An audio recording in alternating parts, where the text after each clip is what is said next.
కీర్తన తల్లి చదువుతా తల్లి. ఎన్నో పేజీ అని 43గా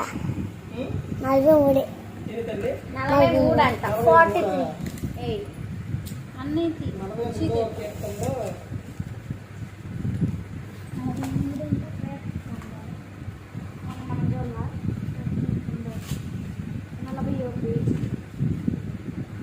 43 అన్నయ్య 12 43వ కీర్తన అనగా 43వ కీర్తనలో ఏముంది? 43వ కీర్తనలో ఏముంది? ఇటు కీర్తన గ్రంథం పేజీ 474. 474.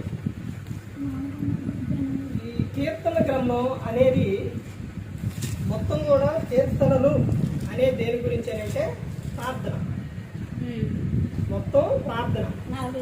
ఇప్పుడు ఈ కీర్తన దావీదు గారు కానీ, మోషే గారు కానీ, కోరాకు కుమారులు కానీ, ఇంకా ఎవరు రాసినా కానీ వీళ్ళందరూ కూడా ఏం చెప్పుకున్నారు అని అంటే దేవునికి ఏం చేశారంటే ప్రార్థన.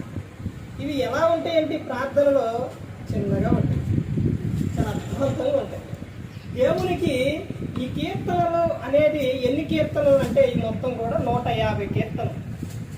ఇందులోని దేవునికి వారు మొరపెట్టుకున్నప్పుడు, దేవునికి చెప్పినప్పుడు తర్వాత ముందు చెబుతారు, వాళ్ళే చెప్తారు ఏమనంటే ప్రభువా దేవా నాకు సహాయం చేయి అంటారు.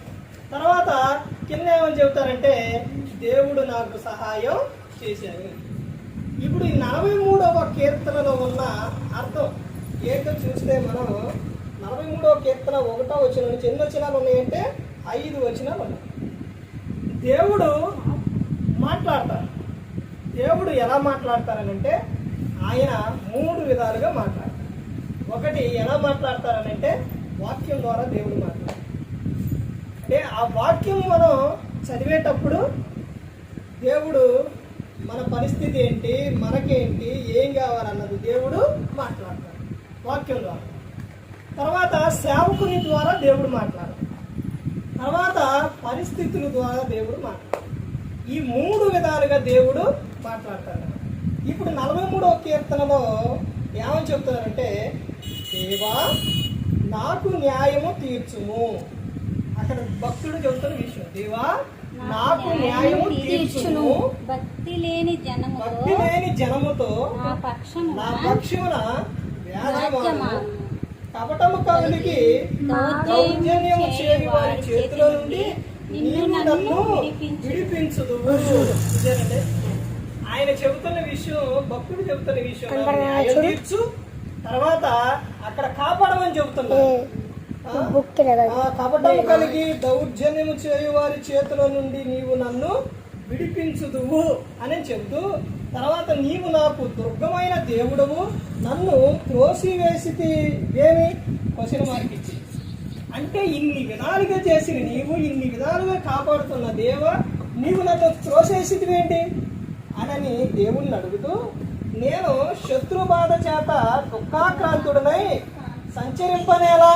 అసలు భక్తులు దేవా నువ్వు నన్ను విడిచావు, తర్వాత నాకు బాధ కలుగుతుంది అని చెబుతూ, తర్వాత 3వ వచనంలో నీ వెలుగును నీ సత్యమును బయల వేరు చేయుము, అవి నాకు త్రోవ చూపును, అవి నీ పరిశుద్ధ పర్వతమునకును నీ నివాస స్థలమునకును నన్ను తోడుకొని వచ్చును.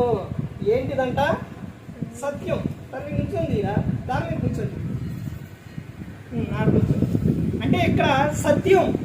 సత్యం అనగా అర్థం ఏంటంటే, సత్యం అంటే ఏంటి? వాక్యం. సత్యం అంటే ఆ వాక్యం.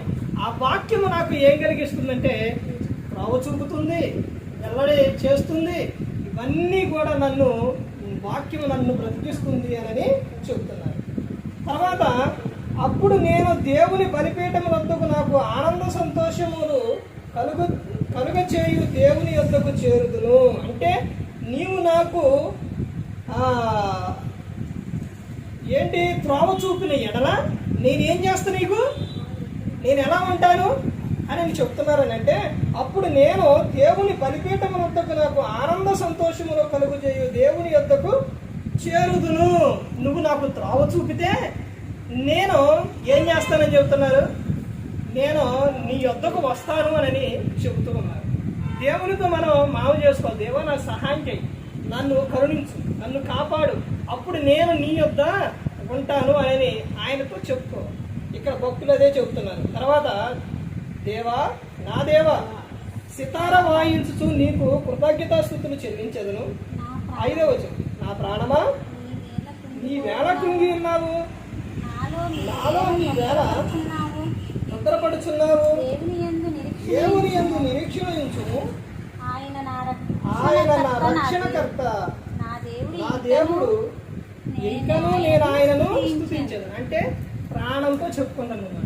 ప్రాణమా నువ్వు ఎందుకు తొందరపడుచున్నావు అని అక్కడ క్వశ్చన్ మార్క్ వేసి, అంటే ప్రాణంతో చెప్పుకుంటాడు. ఎందుకు తొందరపడుచున్నావు అని చెబుతూ, తొందరపడద్దు, నువ్వేం చేయాలని చెబుతున్నంటే ఇక్కడ ఆ భక్తుడు దేవుని యందు నిరీక్షణ ఉంచుము, ఆయన నా రక్షణకర్త, నా దేవుడు, ఇంకను నేను ఆయనను స్తుతించెదను. ప్రాణంతో చెప్పుకుంటారు. హృదయము ఆనందంగా సంతోషంగా ఉంటే ఎప్పుడు కూడా బాగుంటుంది.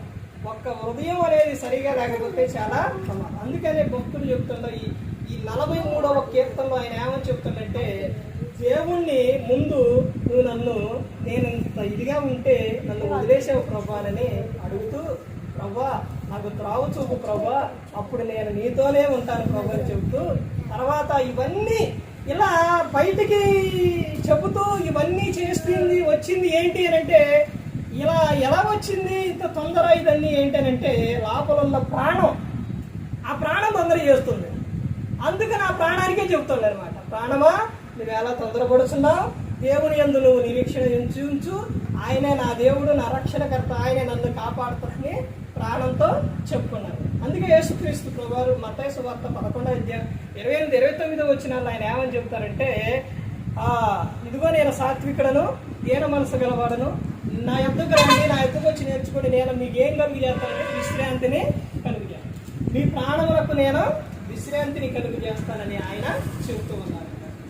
దేవుడు మనల్ని కాపాడటానికి ఈ లోకానికి వచ్చారు. యేసుక్రీస్తు వారు నిత్యము ఆయన మనల్ని నడిపిస్తూ ఉంటారు, కాపాడుతూ ఉంటారు. ఆయన ఎప్పుడు కూడా మనల్ని విడిచిపెట్టి ఆయన మరి ఈ విధంగా నిలబెట్టి మాట్లాడించిన తండ్రి దేవునికి కృతజ్ఞతాస్తుతులు చెల్లిస్తూ, ఇంతవరకు శ్రద్ధగా ఉన్న మీకు ప్రభు పేరున హృదయపూర్వకంగా చెల్లిస్తూ మాట్లాడుతూ అందరికీ